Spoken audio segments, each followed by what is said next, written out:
Sure.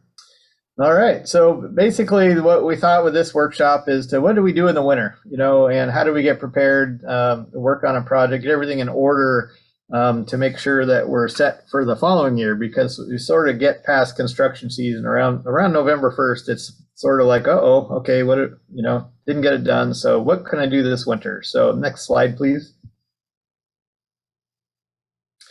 All right. So basically, it's about making decisions, And so in this case, we decided this was around building a livestock shelter.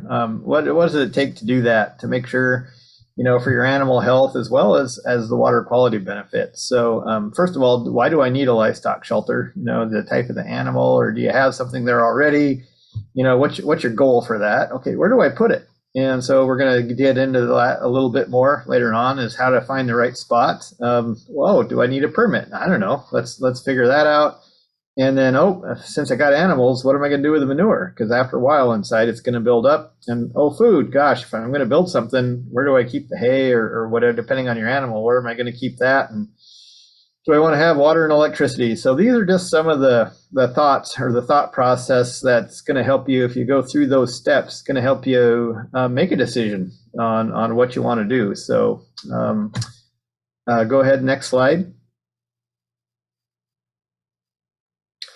So why do I need an animal shelter? Okay, so definitely in Western Washington, Skagit County, it's very rainy and wet all the time, and so that's important. And then now, the heat dome and those kind of things, we get hot sunshine, and some animals, they need to get shade is the way to help them survive those extreme days. So both, obviously, the rain and heat now are two reasons why a shelter is going to be good for your animals. Also, it's just hugely important for their health, for the parasites and other threats that build up in the mud and walling around in mud that can be persistent if it stays that way, and then the animal's health can be affected by that. And then again, we talked about the extremely hot weather. What they do in Eastern Washington, they usually in the big livestock areas and confined animal feedlots, they have covered areas, and then they use misters and cool air to help those animals because a lot of these animals just aren't built to handle the heat. So how about the rest of you guys? Do you have any want to add to this this section on why they should have an animal shelter? Yeah, Bill, from a pasture management and soil health standpoint, it's really important to have a shelter so that you can give your pastures a chance to rest and recover. If you have animals out there continuously grazing, it's an opportunity to bring in weeds, to compact your soil, to just degrade soil habitat for microinvertebrates. Would you include goats under that shelter? I mean, obviously horses, but what about goats? Yeah, my experience has been goats hate the rain. So they're happy to have a shelter to get out of. And although they're smaller, enough of them in the winter can really also continue to create mud and expose them to more parasites and things too. I would think too, knowing what I know about goats, I haven't had them, but watching them is you might even design your shelter so they can climb up on top and have a fun perch, right? Because they love to stand on top of stuff. So you might even design it for just to keep them happy. But I also got to thinking it's nice if you have to work on your animals or do things for them. It's nice in the winter to have a covered area to actually go to tend to your animals, whatever it might be, So I was just thinking that's another thing, goats or whatever. So, yep. Good question. Jeff or Joe, you want to add anything? Nope, you're doing an excellent job. Okay, next slide, please. All right, so where do you put your new shelter? Okay, so generally, one thing we're farm planners at the conservation district, so everything we do usually goes from the soils up, and so we combine what the landscape is telling us with the landowner's goals. And so in this case, you want to look at your site to consider the slope, the soils, and the drainage. So is it too steep? Is the soils mucky, or are they actually sandy, gravelly a little bit that can handle some construction and or drainage. You don't want to put it where the water is coming right down the slope, and so you got water running right through your new shelter. So county regulations, we're not experts in that, but it's pretty easy. You know, we can review those to make sure you understand where you can put your shelter, because sometimes there's like a 5 or 10 foot setback from property lines, or if there's a critical area, or existing easements. There might be, they might have a utility access easement to get for something, or so your neighbor might have an easement. So it's good to do some quick little bit of homework and find out that the area you're looking at isn't a place that you can't put it, and that if you do build it, you don't want to have to move it. So it'll save time in the long run just figuring that stuff out. And again, our planners can help answer some of those questions. So stormwater management. So you want to think about usually the best. Obviously, we always recommend gutters so the water just doesn't run off and have a muddy place right next to your shelter. And so we think about, okay, so if we put gutters and we collect that runoff, where do we send that money? Where do we send that water? And so you sort of put it in a place where you have a little bit of an outlet or another area where you'll send that water, which again, usually not very complicated, but it's just something to think about. So where are you going to put your watering trough, and how do you provide year-round watering? Because that's going to be part of it too, because again, it's wet times of the year you want them in there, and also some of the hot times of the year. So you think about your watering source, and where you'd put that. So also a heavy use protection area, so your animal can get some outdoor time. So it doesn't have to be very big. There's different schools of thought to that. But depending on your animal, whether they want to play or just be outside, whatever. But so it's good to think about having a small area outside of your shelter where they can come in and out. Just again, I think for animals even too, it's mental and or physical health. So then how do you site align with existing animal pathways and your access to make feeding easier? So, animals, you can just tell out there, animals have their traditional pathways just like humans. So you sort of think about that. And then where do you come and go from? What's going to be easiest to work for you? Again, that can be slope or wet areas or where your lights are. And so it's always good to think about what's going to make it most convenient to get in and out of that shelter. So Emmett, Jeff, or Joe, do you have anything else to add to where I should put my new shelter?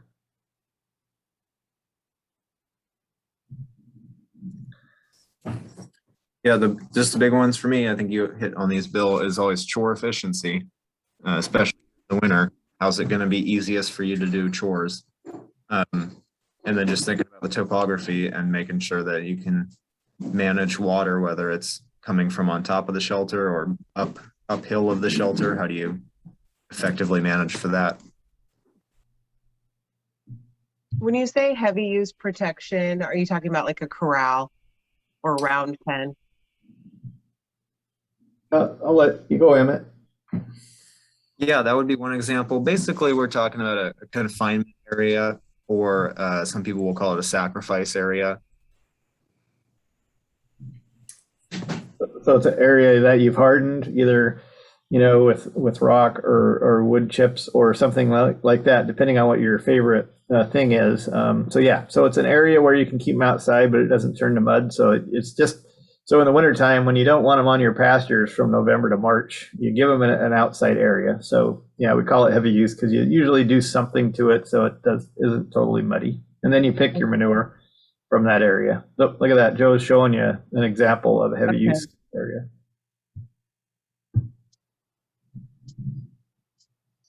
Awesome. Joe's quick.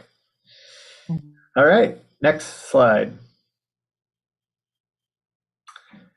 All right, it's getting a little bit out of our area because we're not county staff, but do you need a permit? And so, and we have connections at the county we can some kind ask, but generally I just glanced at their code, and if it's under 200 square feet, it's exempt from permits. So, that's 10 by 20, which that's pretty big. If you're talking for a couple goats or something like that, you can easily build a little shelter that stays within the exemption. And so that's usually one of our guidances in everything I do. If I can stay under a permit limit, that saves time and money. And so But again, it applies to whether there's a critical area. And again, that's where our farm planners, if we come out and site and help you, we may not delineate a wetland, but we can tell you whether there's a question or concern about something being there. And so at least help give you some guidance. And so a landowner can stay out of,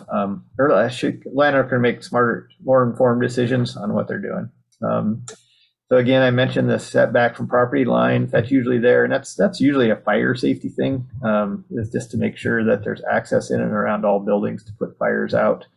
Grading permits, again, depending on where you're at. If you have a slope or a hollow or something where you have to level it out.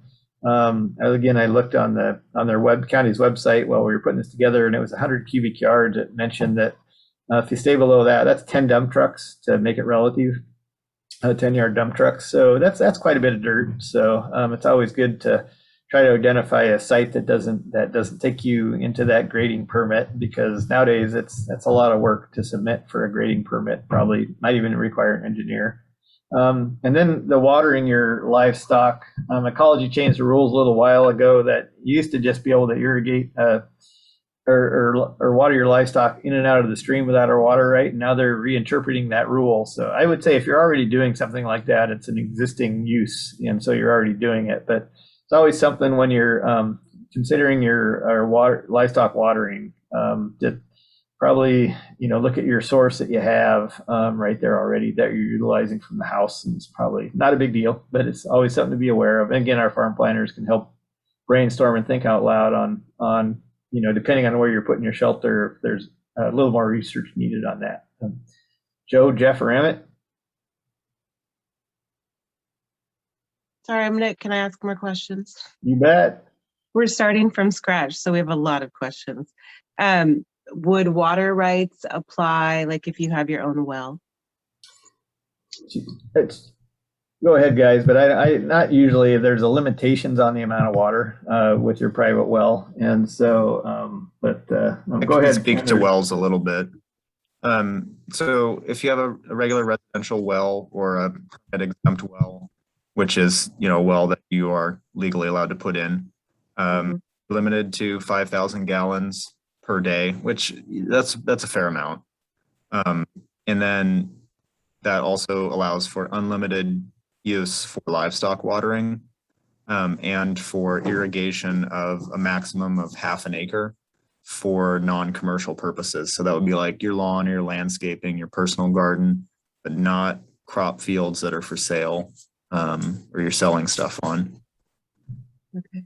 If you're in Skagit County here, we have some interesting well rules as a result of a lawsuit that several years ago went to the Washington State Supreme Court. If your property drains to the Skagit River, pretty big area in the county, you cannot put in a new well unless you have an existing permit to do that. And so you'd have to be looking at rainwater capture from existing structures. If your property is in the Samish River Basin, you can continue to do those permit exempt wells. So, okay. And then can I jump to the critical area rules? I have a slope with a lot of water. And so how would I determine if I'm in a critical area? Well, I think, again, first, if our farm planners go out and help look at it, that's one way to do it. Second is, I guess it's sort of site specific. I'd have to look a little bit and just see, because you can sometimes, I don't think the county has, generally you don't have them delineated, but if it's based on their ordinances, it's so many feet from a stream, or is it, there's what's called national wetland inventories is a way to look to see if it's already previously identified as a wetland, those kind of things. So there are some steps, generally probably not, but there's critical areas or natural drainage pathways.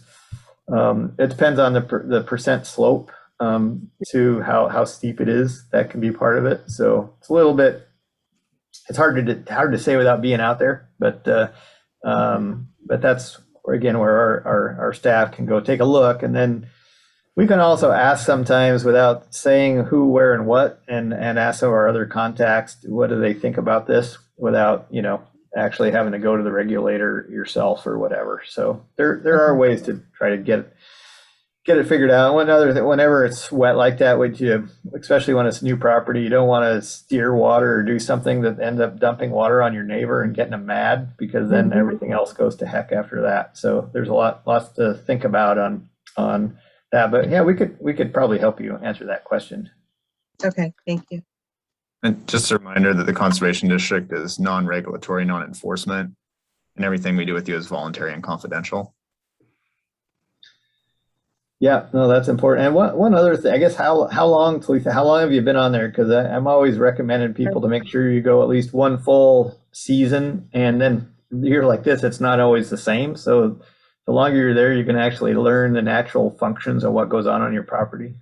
So we've had it for 8 years, and we had to install a French drain and like a full drainage ditch on the entire property. And now we've cleared another acre to put in a pasture and a small shelter, which we won't do until we get through a whole winter of water,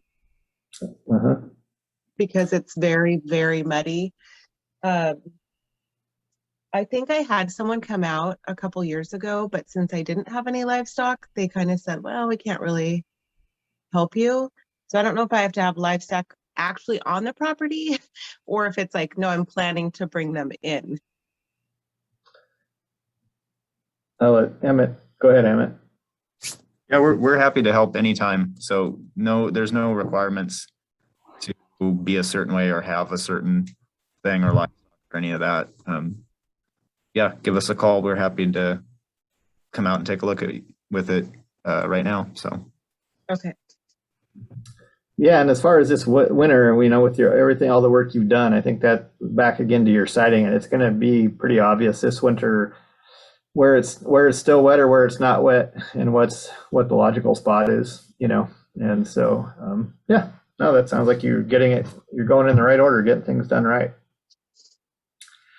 Okay, next slide, please.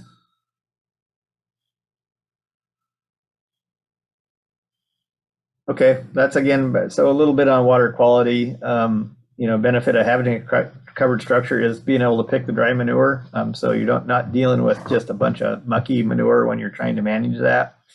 And then, part of a good thing to have in your plan, step 1, 2, 3, or whatever, is to get a bin, so you have a place to store that manure. So you can have it, allow it some time to compost, and then you can utilize that, spreading it on the pasture. Again, that's a return in grass growth to feed your animals, and or after you compost it, if you garden, if you're going to do multiple things, because manure is nutrients and nutrients money. And so you always want to try to manage and use that for sustainability and soil health and everything to keep a regenerative farming. It's a good part of regenerative farming practices. So, and again, you want to think about having that close, like Emmett mentioned. Chores, man, the easier it is and the more convenient, the more chances are you're going to go out and do it. So, I think think about proximity, especially since you've already done your ditching and draining. There's probably a natural flow that you're going to see going back and forth.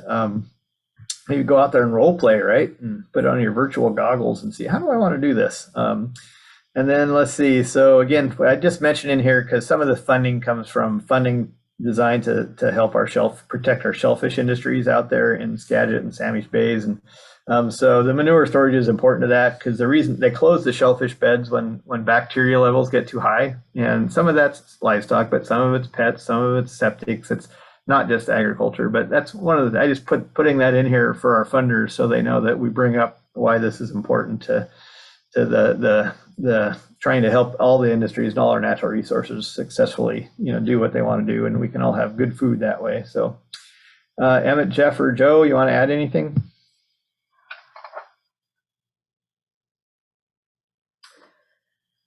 All right. Can you, like, when we say a manure storage, that can just go in like a existing, I already have like a 3-section compost pile. It can all be the same. Yep. Okay. Yeah, unless Emmett or Jeff say otherwise, but yeah, I think so. Yeah, I think that's great. Couple things to think about. state health department requires that manure be stored at least 100 feet from open water, from a stream or a lake. So just thinking about where that's located. And then anything you can do to cover it, even a tarp is fantastic in the winter here, because nitrogen and nitrates specifically are highly water soluble. And anytime we get rain, they're very likely to start leaching out into the groundwater, which can affect drinking water quality or, just become a nutrient pollution issue downstream.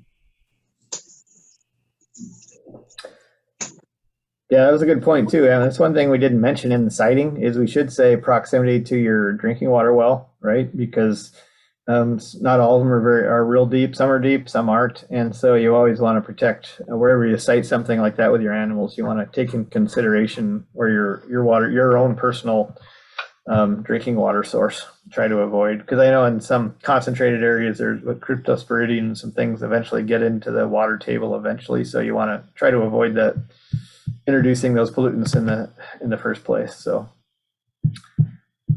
all right, let's see. Go to the next slide, please. All right, so I have a stall, compost bin. Where do I keep my hay? So again, we decided we'd throw this in there, something to think about in your whole, what do you want to build first? And so again, it should be close to your shelter. So it's, so again, your chores are easier. Again, just want to mention always feeding your animals from a feeder or hard surface. Don't want to have them feed them on the mud where all the parasites and other things might be, health wise, and it's just a waste because you lose a lot of your feed just gets mushed into the mud. And so and then let's see. So, and I just threw this on there, is you might consider building a larger pole barn structure that can work for the cover, feed storage, and maybe an external lean-to for manure storage. So allow for the growth of the operation. Think about what is my end goal, not just to today's goal. And so, but like Emmett brought up, if your manure storage has to be a little farther from the water channel, that might make that difficult. But just think about your end goal. So it's always good to have that farm plan and know what's the end goal, so you can build to meet what that is in the right steps. So, questions or additions, Emmett or Jeff? You're doing great. Well, this is fun. Team effort here. Okay, let's go to the next one then. Okay, this is just sort of one of those things again, is your water and electricity. So again, depending on your water source, you might have to do some weatherization to maintain a live water line in the winter time. Electricity for lights. I had to throw in the radio for mood music in case your animals needed to have something to help them relax.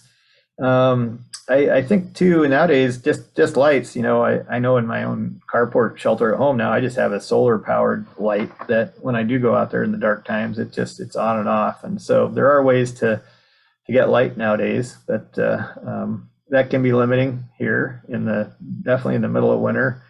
One thing is to consider, and I know we do that in other businesses where I've worked in the city and things in the past. If we're not sure what we want to run in the future, we just run a large conduit, like a 3 or 4 inch PVC pipe conduit from the house or your existing barn out to another structure. And that way you could run a water line, you could run electricity, you could run whatever later on. But while you're doing construction, you've installed that conduit. So it's really easy to run something else later on in case you think of something that you want to have. Heck, everything, maybe need I don't know what you do with computers now in a stall, but it's not going to be too far. You're going to want to have modem access or wireless and or a hard line to run something with a computer, but who knows. And then always call before you dig.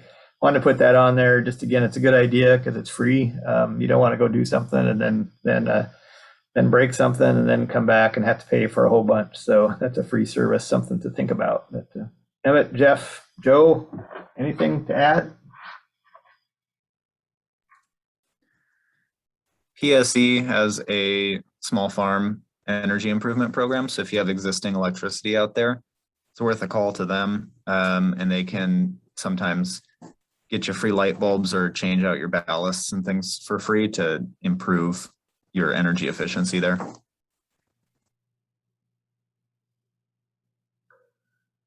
Okay, next slide, please. So draw a site plan. Okay, we threw a lot out there. So, and it sounds like you probably already have a plan, Talitha, but I mean, I think if you draw up your site plan, it helps you just make your decisions on what's the first thing to do or what do you want to do, which you've already started some of those. Help you, get an idea of how you load and unload feed, especially if it's tractor access or by hand or wheelbarrow or your pickup truck. Make sure you have good turning radiuses, your watering options. Again, especially depending on how much pasture. I think you said an acre, but your animals, not so much goats, but we still probably, I don't want to say no, but we always recommend breaking it up into 1, 2, 3, a number of pastures so you can do pasture rotation when they're out there. So you can maintain good healthy grass, right? Between 3 and 6 inches of growth. Otherwise, if you just they go every place, they'll eat all the candy, the stuff they like, and then the invasives, the invaders will start coming up, and pretty soon you won't have good grass, and all the bad stuff will come up they don't eat. So by having, thinking about where you're going to have those 2 or 3 rotational pastures, depending on the size and the number of animals, that's a good thing in your site plan. Again, where you release your overflow or rainwater from the gutters that you put, and where your heavy use area might be. And so that's all part of that drive. By drawing a good site plan, it can help you making those decisions. So Emmett or Jeff, Joe, anything to add?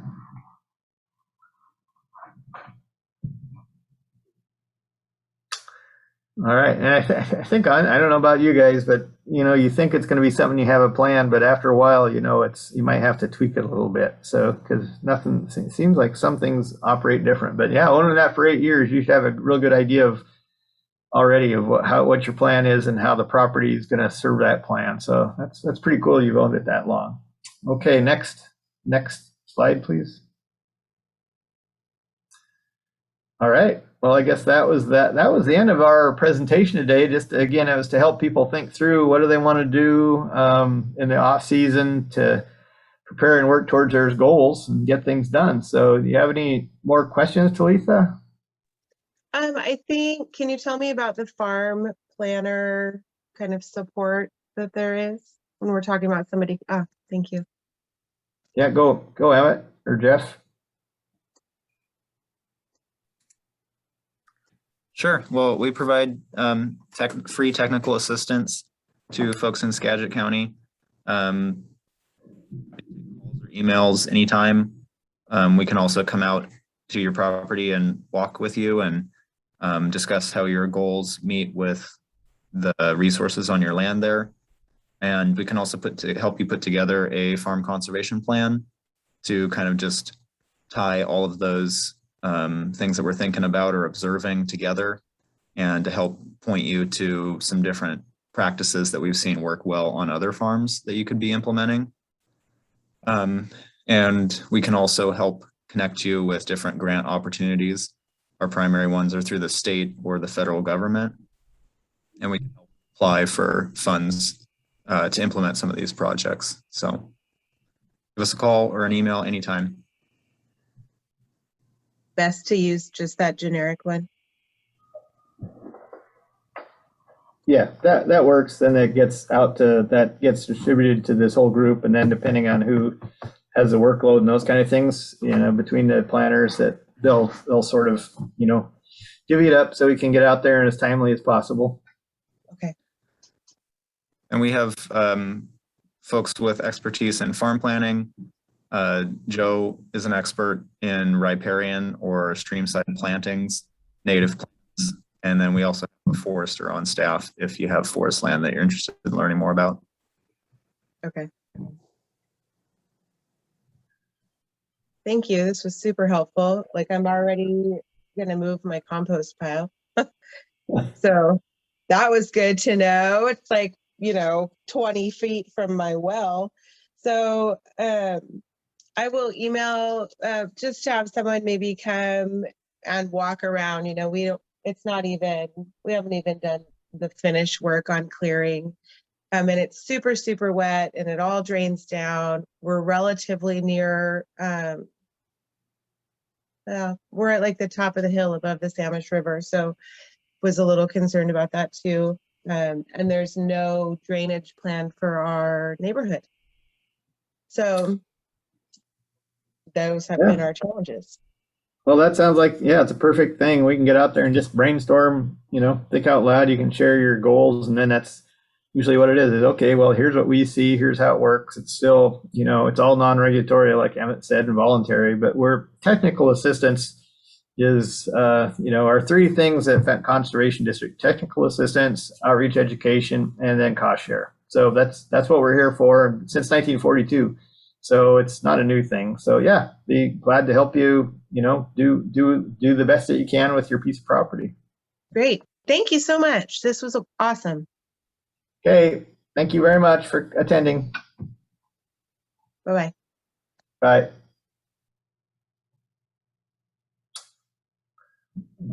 Okay, I might stop the recording.